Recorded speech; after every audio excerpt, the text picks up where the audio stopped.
All right, here we go. Okay, so again, 284, middle of the page. The last one in line is Vihine. Anybody got it? I do. It's right here. Any chance you want to say it in English? Any chance I want to say it in English? Not likely. I think it's the one. It's the limit is therefore. What is it? The limit is therefore. The limit is therefore. It's the middle of the page, or at least that's what Jody says. So do what you want with that. Top third of the page. Okay. All right, here we go. V'hine.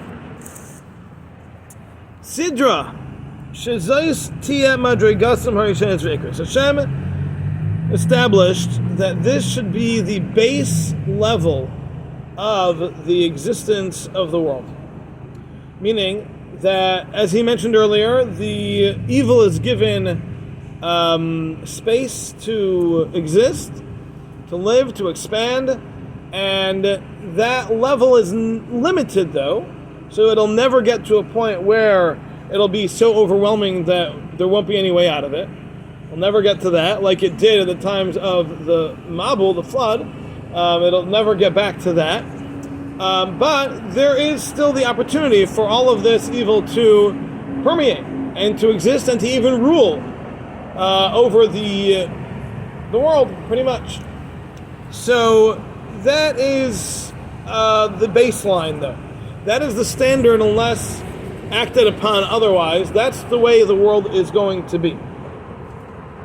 Amnam, however, Shebederech Tosefes Timatze Bam Ha'ara Me'ula V'Hashpa'ah Sikar. There is a way that there can be an added level of light and the good shefa to be added to that baseline to raise it up. And Yis'alu Ba Min HaMadrega Hashpa'ah Hazais. And through that it will be able to rise up and to raise the level of the whole world from that baseline. So that baseline on the bottom is pretty bleak. Things aren't looking very good. The world's not in a good place. But there is the opportunity to change that and for the world to rise up and to be raised up and for everything to increase in goodness. Again, V'yagil Lebruim Inyan Kodesh Ubehiris.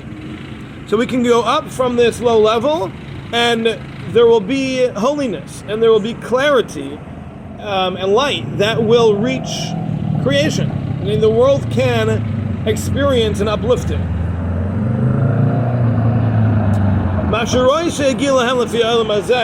Based on what is appropriate for the world to receive in the world that we live in. Meaning to say that there's only a certain amount of holiness that we're capable of containing here in this world, and there's only a certain amount of that light that Hashem will allow to permeate the world in its current state. And those levels, though, are certainly higher than the base. The baseline is pretty low, and the levels that can be raised to are, they're pretty high. They can go up. Now again, even those have limitations. There's only a certain height to which that's even a possibility, but it's there, and that can happen. So V'hine HaDevarim HaMeshoyarim Mechachma Nefla. These things are weighed and measured in great wisdom. Called Davar B'Gvulei Karai. Each thing and its own boundary with its own level and limit. No less and no more. Tahainu, and this is Kishoyar Ma Ra'oi Shegiyah Lahem B'Derech Hashem, because Hashem has ascertained exactly what is to be their baseline, what's to be that bottom line. V'gam zen is Chalak L'Chalakim, and this too was split up into different parts. Madregas, Pratiyah, Shonais, and all different levels and details and all these different components that are all part of it. Each one is precisely measured to what it should be. In addition, the times have also been measured out. There are certain times where there will be different levels of this good inspiration, this shefa that comes to bring all this positivity to the world. There are times at which that will also be different. And sometimes that will be more appropriate for this, and sometimes it'll be less appropriate for this. Okay. Like, simple example would be Shabbos, right? Obviously, Shabbos is going to be a time that there's going to be more opportunity for the shefa, for the holiness to come down, because Shabbos is itself a holy time. So that means that there's a lot more opportunity for the holiness and the shefa of goodness to come to the world. So that's just an example. As we'll explain more. So what he's saying here is that even though there is a baseline that we described last week that the world exists in, which is pretty bleak, nevertheless, there's always opportunity for good shefa to come and change that, but that's not a constant. The baseline is not a constant, and the opportunity for the extra shefa to come in is also not a constant. There are different times, there are different circumstances, there are different people, there are different locations, all these different things play in to Hashem's calculation as to where the baseline should be and where that shefa can be as well. So all of these things are taken into account with Hashem's infinite wisdom in order to make sure that the world doesn't ever get too low, doesn't reach too high. Everything is in the balance that it needs to be. Okay? Good? Okay. Devine. Time. B'chol yom v'yom. Every single day. Tzarech she'yischadesh hashpa'a v'ha'ara b'nivraim. Every day there has to be a renewal of this shefa and of this light that comes down to the creations of the world.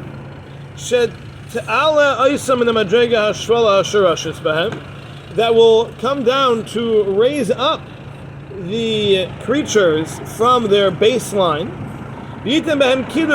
and give them holiness, ubehirus and clarity, as we've explained. So, as he mentioned, we learned this a couple weeks ago. The world is split into days.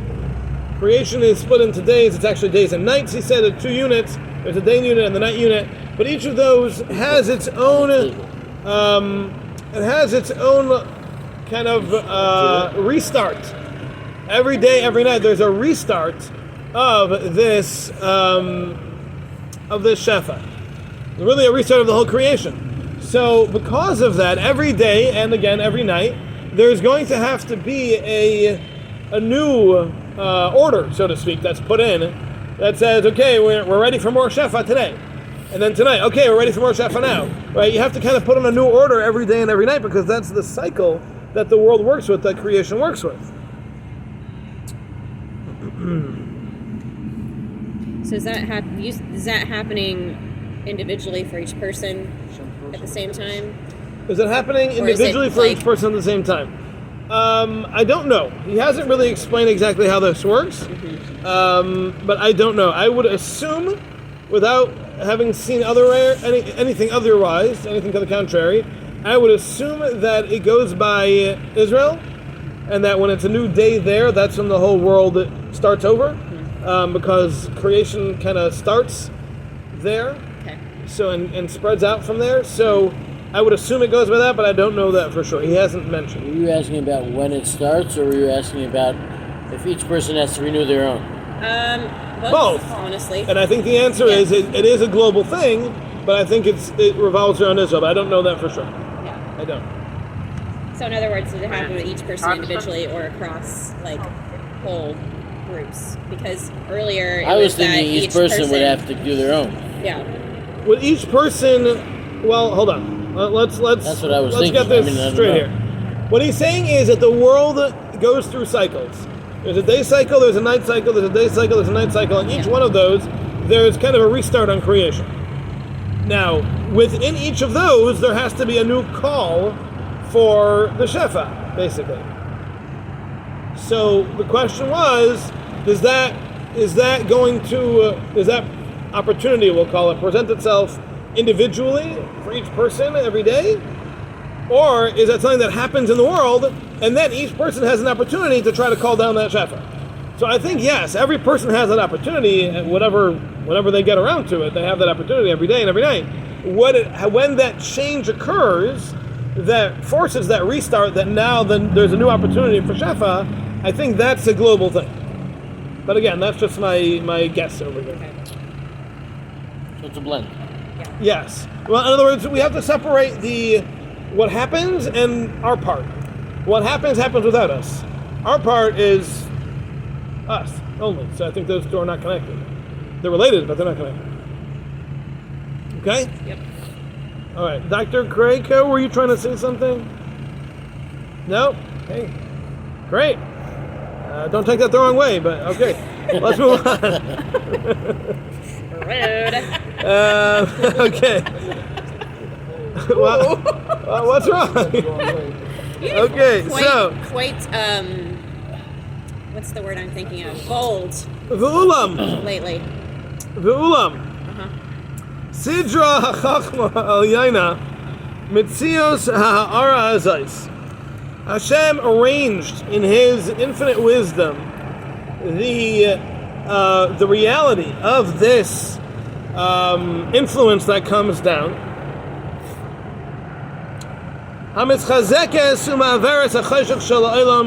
When it is strengthened, it removes the darkness from the world. And instead it strengthens the glory within creation, and the high levels, the growth, and the holiness that we mentioned. All of this power is designed.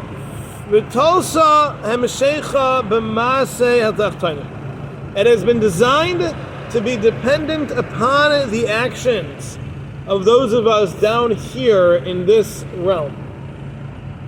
So this whole shefa that we've been discussing, this whole opportunity for the growth, for the greatness, for all of the goodness to come down into the world, all of that comes and is directly connected to our actions. The way we do things is directly connecting to how much this shefa is going to permeate the world. So don't think it's something that just happens. It's not that way. The world restarts every night and every morning. Yes, that it does. But the shefa that needs to come down to raise the level from that low baseline up to the higher holiness, spirituality, goodness, all that stuff, that's all based on us. That depends on us. So if we're just going to cruise through life and let things fall where they may, we're missing the point. We got to realize we're affecting the whole world. The entire world is waiting for us to do what we need to do to have this goodness in the world. And if we're being negligent, we got to realize there's a lot of things out there that may have been prevented if we would have done our jobs. What exactly is our job? Well, as we're going to see, that job is saying Shema. Okay.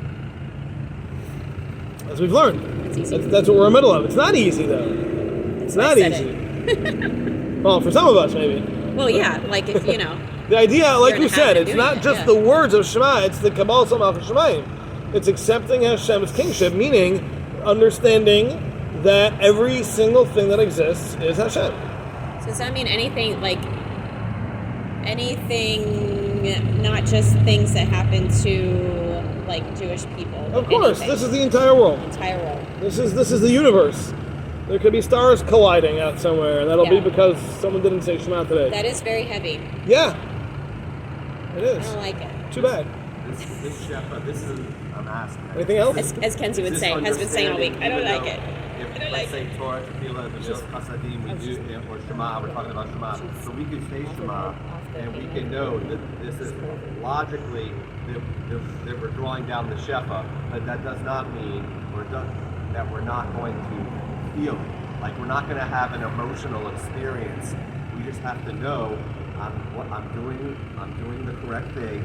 This is helping draw down the goodness and the positivity, the shefa, the abundance into the world, but I may not be having an emotional experience with that. Okay, all right. So what Stephen is saying is that davening in general, and Shema is no exception to this, is a very, very potent and powerful tool that we have at our disposal. But just because it's so powerful doesn't necessarily mean we're going to feel it. Doesn't mean we're going to feel that power. We might, when we say Shema, we might be stopping a tornado from forming and destroying 1,000 homes. We're not going to feel that when we say Shema necessarily, but we know it. That's what you're saying. So That's what I'm asking. yes. So we know it, and we believe it, and we've got to continue to tell ourselves this. But it doesn't mean we're necessarily going to feel that experience every time we say Shema. Now, obviously, the ideal would be that we do, but that's a life's work to be able to get there. But certainly, we should try to never allow Shema to just be said, like just let the words fall out. It should never be that way. Shema should always be something that you pause for a second beforehand, gather your thoughts, and think, what am I about to do? I'm about to accept that Hashem is all of existence. Everything that happens is Hashem. And in doing so, realize the value of what you just did. You're bringing down Shafa, that saving lives, saving the world, saving the whales, whatever talks to you, So if that's most important, why don't we start with that? Why don't we start with that? Oh, that's a good question. Because I know even in I look in the women's sitter, right, and it has the breakdown of here, if you have time for this, do this. Yes. It's not the first thing that's listed. Okay, so those are two different questions. Okay, so the first question Jody asked was, why don't we start with it if it's so important? Why don't we start with it? All right, answer is because you can't just jump into Shema. You got to prepare, you got to build up to it. And the entire sequence of davening is a build-up to Shema. So at the beginning, we talk about the world around us that we say brachos. Right. Thanking Hashem for making us with sight, with making us able to walk, with making us to be able to function, to have mitzvahs, all these things, Torah, right? All these things, that's number one. Then we branch out a little bit and we start talking about the world around us. We say Ashrei, we talk about the whole world, we talk about the Hallelujahs, about the magnificent world that Hashem made. That's the next step up. Then we get into the Birchos Kriyas Shema, from Baruch Hu until Shema, and then we're already talking about the angels. Yeah. We're saying what the angels say, and the Kedusha that they say, and the holiness that they have, and the way they conduct themselves in praising Hashem. That's the next level. Now we're out of this world, we're already up in the angels' world. Once we've gotten there, then we're ready to say Shema. Then we can take it to the next level of us saying Shema. Right. I think it's spoken about the Ari and Rabbi Shalom Karabi says it's different alamos. Asiya, Bria, Which, yes. These things are connected to the different levels of the existence of the world. Yes. So to speak. Yes. And what's crazy is that once you finish Shema, then you're ready to say Shemona Esrei. Right. Which is the next level up. Right. So that's another conversation. But that's why we don't start with Shema. Okay. No, that's why we should learn Nefesh HaChaim next. Not a bad idea. Because then you start building on what we're discussing here. Not a bad idea. I would say, because we're almost done with this one, right? Yeah, whatever. Say another 2 years. Another 2 years, maybe? I'm cool with that. I'm just throwing it out there. Yeah. Okay, I'm fine with that. Yeah. Nefesh HaChaim is fine with me. All right, so Change my davening. So your second question was, which you thought was the same, but it's not. Your second question was, in the order of preference for what parts of davening need to be said. Yeah. So Shema is not number one on the list. Correct. And that is true, because while Shema is its own mitzvah, it's not the mitzvah of davening per se. Okay. The mitzvah of davening has other requirements in it, which are actually more encompassing. So saying brachos, for example, will accomplish more of what davening needs to accomplish than Shema alone will. Okay. Which is why other parts will take precedence over Shema. Okay? Yep. Okay, we're good? Yep. All right. Continuing on.